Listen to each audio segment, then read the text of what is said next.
Could the man of steel be headed back to Tuscaloosa to be the defensive coordinator? Locked On Bama, your daily podcast on the Alabama Crimson Tide. Part of the Locked On Podcast Network, your team every day.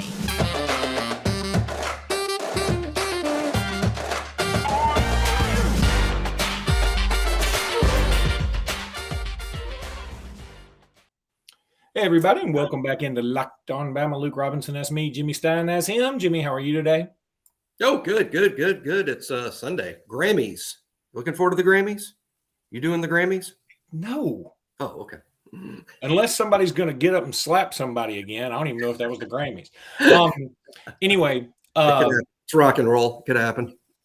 Thank you for making us your first listen. This episode is brought to you by LinkedIn. I'll talk about LinkedIn here in just a minute. We will also talk about in just a minute Alabama's nice win over LSU. I'm not using big win. I'm going to say nice win because they did what they were supposed to do. We'll talk about that. But I think the news of the day is Kevin Steele potentially headed back to Alabama. He was at Alabama in 2007. When Nick Saban was there, he also was a part of the Clemson defense. He was the Clemson defensive coordinator when they gave up 70 points against West Virginia in a bowl game several years ago. But he was also the defensive coordinator at Auburn. That was they had a salty defense, very strong defense. And then he was also the defense coordinator at Auburn when he tried to lead a bloodless coup, and take over the head coaching position, which didn't work out too well. But he's also a pretty good businessman because he went to Tennessee for about 15 minutes and got a check for $900,000 to just drive through Knoxville, essentially. Anyway, there's, there would be some mixed reaction to this, I believe, especially on the heels of Alabama hiring an incredibly young offensive coordinator in Tommy Rees, and then hiring what would seemingly be, at least in football years, an octogenarian. It would be a little odd, but I could live with it, and maybe it is a stopgap between not having Jeremy Pruitt and having Jeremy Pruitt later on down the line. Yeah, I think it's one of the things that may even help bring Jeremy Pruitt on as an analyst. Kevin Steele are pretty close. I don't know if I want to use the word excited because Kevin Steele's been here before, so it's kind of like, it's nothing new. But based on where this hire could have gone, I think it's an excellent result. First of all, Kevin Steele's been around a long time. He knows Coach Saban's system really, really well, which is hugely important. Secondly, let's not minimize what he did at Auburn. I looked at the numbers today before we did the show, Luke. At Auburn as a defensive coordinator, he did a really good job in 2016, 2017, 2018, 2019, and even 2020 is sort of when it fell off because that's when everything hit the fan over there. But really, for 4 to 5 seasons, he was good. And let's remember, Auburn wasn't beating out Alabama for players during that period of time. Alabama's going to have much better talent to work with than Auburn did through that period of time. But Kevin Steele was very good as Auburn's defensive coordinator through that time, playing against some up-tempo spread offenses too. Auburn plays the same teams we do, and 2016 to 2020, we weren't always defending that great. So overall, I would be really pleased if it's Kevin Steele. And as we sit here today at 11 a.m. on Sunday, I would bet that it is going to be Kevin Steele. I would bet that, but I don't know that it is, so we can't report it at Bama Insider, but I would sort of bet that it is. Well, I was muted. But I unmuted myself in time to talk, but you sort of just trailed off there. I thought you were about to. Anyway, the one thing that I think people could have a gripe about when it comes to Kevin Steele is it does feel like, and maybe this is totally unfair, but because of what went down at Auburn when he was trying to oust Gus Malzahn, and he was, people thought that he would get the gig, or there was at least a power move to get him to get the gig at Auburn, and it didn't work out. It feels like you could label him as a troublemaker, I suppose, but considering who our head coach is, right, I would say that would not be relevant in this particular scenario. Is that fair? Different situation, 100,000,000% over. And I don't know what went on at Auburn. I mean, we can say we know, and I'm not saying that that's wrong. I don't know. It was something like you're describing, I'm sure. Whereas it seems that some powers that be wanted Gus out, wanted Kevin in. As to his level of participation, I don't know. I wouldn't hold it against him. Auburn's a different place. They have different rules over there in terms of how things are run. At Alabama, Nick Saban is large and in charge. In fact, I would say Kevin Steele, one of the great qualities of this hire would be that Kevin Steele is loyal to Nick Saban. He likes Saban. This will be his third time coming to Alabama to work for Nick Saban. This would be his I would say his biggest contribution yet. He was a DC prior, but that was when the Saban program was getting up and running. Now it's firmly established. He's coming here to win a national championship, whereas, when he was DC here initially, it was just sort of in the building. He's a good recruiter. I think even at his age, he can really help us with recruiting. Probably not like when he was younger and there was more energy and more of a can't wait to hit the road and get out there kind of thing. It'll be interesting to me, Luke. Generally, one of Alabama's coordinators is sort of a stay in Tuscaloosa and coach the team, while the other coordinator is a recruiter. I wouldn't be surprised this go around if Tommy Rees wasn't actually out recruiting quite a bit, while Kevin Steele was more of the stay-at-home coordinator. We've been doing it the other way around recently with the offensive guy not doing much in recruiting. But we'll see how that plays out. Again, I'm for this. As there's a limited pool of candidates. For those that are upset, I saw somebody say, "Gosh, 100 defensive coordinators in this country, and this is the one we choose." That person that said that just doesn't understand how Nick Saban works in terms of his defense. Nick Saban is only going to have extensive experience in the Nick Saban 3-4 over-under defense. If you've worked for Nick, if you've coached this defense before, if you've coached for Nick and then used this defense somewhere else, that's fine too. Like the guys that have, worked under Muschamp or worked under Kirby, worked under Jeremy Pruitt. Those guys ran the Saban defense. Well, Kevin Steele ran the Saban defense even when he was at Auburn. So that's who Nick Saban considers. So the pool of candidates is pretty small. And based on the fact that the pool of candidates is small, I think the Steele hire is fantastic. I know everybody wanted Pruitt. It was just deemed that it's not doable at this time. Maybe it will be doable in a year, maybe 2 years, maybe 3 years. I wouldn't think at Kevin Steele's age, he's here for the long haul. So as you pointed out, Luke, I think that there's a chance that Kevin Steele could be a bridge to Pruitt. But what's most important is, will Alabama have a quality defensive coordinator this fall? I know I have a higher opinion of Pete Golding than a lot of Alabama fans do, but even having a higher opinion of Pete than most, I would say Golding to Kevin Steele is certainly, it's not a downgrade. It's not a downgrade. I think it's arguably an upgrade based on Kevin's work at Auburn.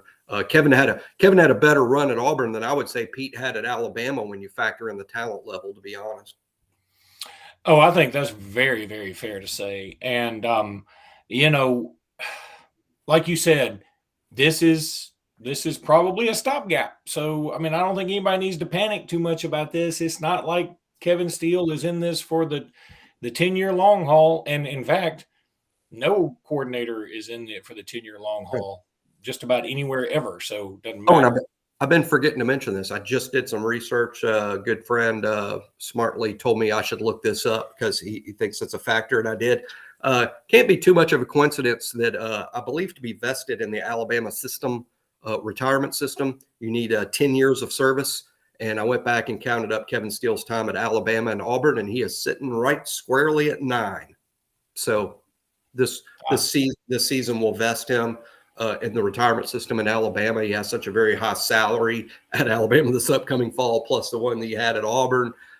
So it'd be a good retirement plan for Kevin Steele at his age too.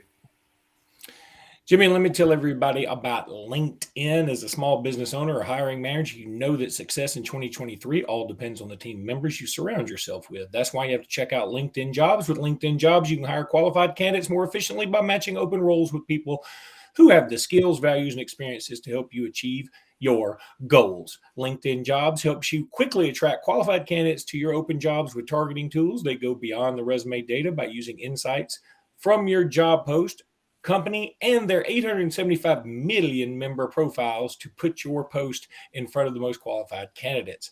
Identify the most qualified candidates on LinkedIn Jobs and connect with them fast and for free. LinkedIn Jobs makes it easy to screen and rate applicants based on your job qualifications, all on one platform. LinkedIn Jobs helps you find the qualified candidates you wanted to and helps you find them faster. Post your job free at linkedin.com/lockedoncollege. That's linkedin.com/lockedoncollege to post your job for free. Terms and conditions may, and they probably will, apply. You should also go check out Locked On College Basketball. A lot of Alabama talk these days, a lot of SEC talk. And you want to go see Locked On College Basketball. They are the best at what they do, and they're part of this Locked On family, and they would appreciate you giving them a listen. Jimmy, I also want to thank everybody who recently subscribed. I put a tweet out. We were at about 3,975, I think, 3,975 subscribers, and I just said, hey, Jimmy and I are begging for new subscribers, so try and get us to 4,000. We've gotten, as of this recording, 4,013 subscribers now. Love you guys. Thank you so much. Really do appreciate it. Please keep that up. It is awesome stuff. So, Jimmy, let's talk about the basketball game yesterday. Sure. And Alabama did not have its A game. In fact, I would say for the better part of the game, Alabama sleptwalked. You could tell that this is a team that knew they beat this squad by 40 points earlier, and they were playing in a gym which, had all the electricity of a cave in Wuhan. So whoa. Can we do Wuhan jokes yet? I don't know. Bats. There's bats in the belfry. Anyway, what I loved about it was Brandon Miller got in foul trouble. He had to sit for a while. I don't love that because I don't want that to happen much. It's a weird thing to love.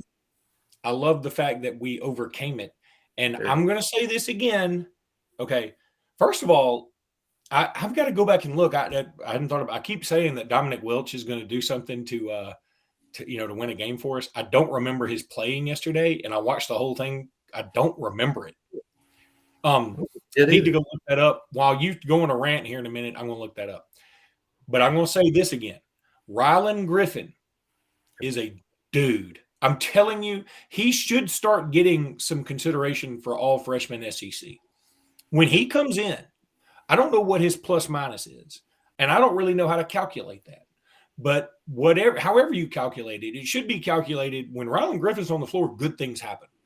And now maybe he can't give us 28 minutes. Maybe he can't give us, 30 minutes or whatever. And maybe he needs some time to get acclimated to that. When he's out there, he does everything he can do. He's sort of the Vinny Microwave Johnson from the old Bad Boys Pistons teams to me. I mean, he doesn't need to start, but when he comes out there, good things happen in general. And when we needed big shots, he was there. And in fact, he's like fourth in SEC play in terms of making three-pointers at like 40%. And if you had asked me, all right, in SEC play, what player is making the highest percentage? Well, obviously, I think we'd all say Brandon Miller. But I would have said Rylan Griffin was second because it feels like every time he takes one, he makes it. And maybe it's because the ones he misses are more in garbage time, it feels like, or we already got the game in hand. When he makes them, it's at a point where we needed a three-pointer. Like yesterday, LSU, every time LSU got a little close, either he or Namari Burnett, who also played wonderfully yesterday, made a huge play. So good to see those two guys doing their thing. This is the mark of a team that can go deep in March. And if you're an Alabama fan, you love seeing Purdue lose against Indiana yesterday because you want to be number one. I don't think Alabama's going to make it number one regardless this week, but I think it makes you realize, okay, everybody's beatable. I mean, this is kind of wide open now. I mean, there's an upper tier, and I think Alabama's a part of it. But I don't think there's a team in the country that we can't beat.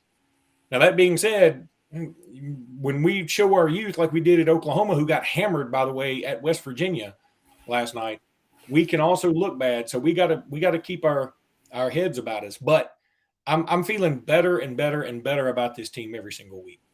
Absolutely. And you know, what was great to me is, like you said, overcoming adversity on the road. Brandon Miller's foul trouble.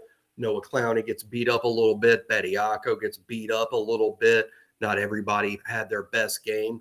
And then all of a sudden, who wins this game for Alabama? Namari Burnett, Ryle and Griffin.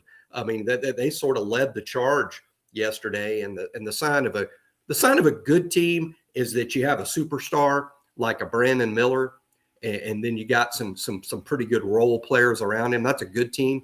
Here's a great team. A great team is one that has Brandon Miller on it, and Brandon Miller can be a no-show and you still win the game on the road by 10. That's a great team. Alabama also didn't score a field goal, I think, in the last 7 minutes of that game and still won by 10, which shows how they made great defensive stops and made their free throws yesterday down the stretch to win the game. So I think, again, it's not one of Alabama's best performances by any means, but it's more indication of how good this team really is, or how great this team really is. I think they're now the fourth Alabama team to make it to 10-0 in the SEC. Just an incredible record in a tough league. You got Florida next at home, which is super winnable. And next Saturday, the road trip to Auburn. And as good as Auburn is, and they're a very good team, and they got some great players, they really do, and Bruce Pearl's an excellent coach. There's no doubt about that. But that environment is going to be really tough. I don't know that any team in the country can go into Auburn and win when they're frothing at the mouth because it's Alabama and game day will be there. But anyway, let's not skip over Florida. Florida has a chance to go 11-0 in the SEC. Florida's a quality team. That's a team that's going to give you another bump in the net and the RPI and stuff like that, because Florida's pretty good. They're not awesome, but they're pretty good. And man, I just couldn't be happier to watch his team play, and for Nate Oates to say that he wasn't thrilled with the effort. You can tell Nate Oates has been Sabanized a little bit. I mean, he's always pushing instead of just sitting back going, hey, you know what? We're pretty good. Well, we are pretty good. But and part of the reason is coach just keeps pushing this bunch because he knows there's more gas in this tank. Jimmy, I need to tell everybody about Built Bar. If you're looking for a delicious treat, but you don't want all the fat and calories, then you got to try Built Bar. I was at Lifetime this morning. Built Bars galore. Saw several people eating them. Everybody loves them. Built Bars are just fantastic. We just got through the holidays. I know my goal is to eat a little healthier this year. If you'd like me and you want to eat healthier, but you don't want to compromise taste, then, man, if I got the thing for you, got to try Built. With Built, healthy is actually tasty. Seriously, they're so delicious. You won't think they're good for you, but they are perfect for your New Year's resolutions. I'm telling you, I just sent a whole package of Built Bars to my son in Arizona State because he absolutely loves them. He's a workout warrior, MMA guy, and he says these things are perfect and they're delicious. What makes Built Bars so good? Well, for starters, they're covered in 100% real chocolate. That's right. Real chocolate. And they come in unbelievable flavors like churro, peanut butter brownie, coconut almond, all those great things. I don't know how they do it, but they do a great job of it. Only 130 calories and 4 grams of sugar with a whopping 17 grams of protein. And now you don't have to wait around to get your box via mail. For years, we've been talking about ordering your Built at Built.com, which you still can do, but now you can get them at your local Walmart or Sam's Club. That's right. Head to your nearest Walmart today, walk into the pharmacy section and grab yourself a box of Built Bars. You can pick up a 4-bar box of cookies and cream, double chocolate, or coconut puffs, or whatever. If you're closer to a Sam's, run into Sam's. Go there, get a 13-bar box with our hit flavors like brownie batter and churro. You can thank me later, or just go to Built.com. You'll absolutely love them. All right, Jimmy, you know, I did want to throw this out there. First of all, game day, college basketball game day will be at Auburn. I don't know if you said that earlier. I don't think you did. I think I did. Okay, whatever. I'm going to say it again. They're going to be at game day for Auburn. So, yeah, that place will be frothing at the mouth. And the other thing is, because game day, the game is at 1 o'clock, game day ends at 11. So they have a nice, segue. A lot of times when you have a game day basketball, the game is not till that night. So there's a big lull in between, and maybe that can take some edge off the crowd. It's not going to take edge off the crowd this time. In fact, if I had to make a prediction right now, I would predict Auburn to win that game just because that's the kind of game they win. But Lord have mercy knows would I love to win this contest. Now, that being said, I'm with you. Do not overlook Florida. Florida played really well against Kentucky. Yes, they lost, but Kentucky's won 7 SEC games in a row. So don't, I'm glad Kentucky's out of our way, frankly. Yep. I do want to throw one other thing out there. One of the favorite players on the team is Nick Pringle. And somehow, some way, every single game, no matter what it is, no matter what happens, he seems to find a way to be to get in the camera. He's just the camera just seems to find him. And there's this picture of him when it was 75-63, and it's like he's shushing the referee. I think he was shushing the crowd. He was shushing the crowd. It was after a big shot. It was after a big shot, I know, but it looked like he was shushing the referee. And frankly, Pat Adams needed to be shushed because he did a horrible job yesterday. He called that really terrible ticky-tack tech on Nate Oates. And then he called a cylinder foul on Jaden Bradley, who apparently fouled the man with his chin. Home cooking is home cooking. Auburn tasted some home cooking yesterday. I thought that just talking about some other SEC games, I thought that was a foul on the Tennessee player against Wendell Green. But I'll say this, I don't think it was as egregious as a lot of people are saying. I would have called a foul. I have no problem saying that. But Wendell Green has done this thing where he kicks his legs out so much. And when you flop enough, people just get tired of it. And he flopped to the point where both legs literally wrapped around him like he was on the poster of The Notebook. The movie where the woman jumps into the guy's arms and her legs wrap around his legs. Her legs wrap around his chest. Is too much. It was so over the top that I think the official was like, I can't call that. I mean, if you just fall down, maybe he calls it. But the over the topness, the bad acting is what hurt. It doesn't mean there wasn't a foul. I do think there was a foul. But again, that game was an absolute, and I'm so tired of this cliche, but it's so true. That game was an absolute rock fight. It was so tough to watch. Both of those teams just are offensively anemic. And, that doesn't mean those teams can't beat Alabama when they play them at home. They certainly can because they both play good defense. But I'm hoping that Alabama's offense can make up for some of that. So we'll see. Kentucky gets a win over Florida, as we talked about. Kentucky's getting hot at the right time. I know they lost at home to Kansas. Purdue losing, going nationally. I don't know who's going to be number one. I know Houston plays Temple today. They've already lost at home to Temple. They could lose again. And I suppose with Tennessee's losing to Florida midweek, with Purdue's losing yesterday, and Alabama going 2-0 this week, two big wins, one by double digits on the road, one by 57 at home. I suppose there's an opportunity for Alabama to move number one, even if Houston were to win, maybe a tight game. I don't know that I want to be number one right now. I don't feel like we will have earned that number one. I feel like putting a 1 next to our name going to Auburn just guarantees a loss. I'm with you. I don't know why. I feel like that would make it even harder to win at Auburn. And it's going to be hard enough as it is. I just, basketball, college basketball, I don't know that there's a sport on the planet where home court has a bigger role in a win. And the level of intensity, hey, they get up for Alabama. I get it. I mean, and that's it's the, for lack of a better word, the little brother syndrome, the underdog syndrome, the we're fighting the Death Star syndrome. They get up for Alabama, and sometimes we don't always match that intensity across multiple sports, to be honest, because I mean, no one's more intense than the underdog that feels like they're fighting for their life. But gosh, next Saturday is going to be tough. But yeah, you got to beat Florida first. Colin Castleton will be a tough matchup for us. He's a tough matchup for everybody. Florida is really competitive in every game they play. They haven't always won, but they're very competitive game in. He owned Sheboy yesterday. He owned Sheboy. That's saying a lot. That's saying a lot. And Jimmy, you know, you're speaking of the Auburn thing, and I don't mean to interrupt you. I guess we got to go anyway, but I saw something, I think it was on an ESPN crawler or somewhere. I was trying to look it up while you were talking. I'm pretty sure I saw a stat where Auburn is like 0-18 against number one or number two teams, you know, their last 18 matchups. Mm-hmm. And so they would be the most Auburn thing ever for Alabama to come in at 1 or 2 and then break that streak, right? I mean, that would be the Auburnest thing that's ever Auburn. It almost makes you feel like, okay, now they're definitely going to win. It's a guarantee. Let me say this about that, though.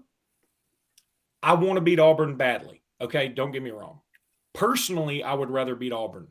From a practical standpoint, if you say, all right, Luke, your team is going to lose either at Auburn or at Tennessee, you pick. I'm going to lose at Auburn.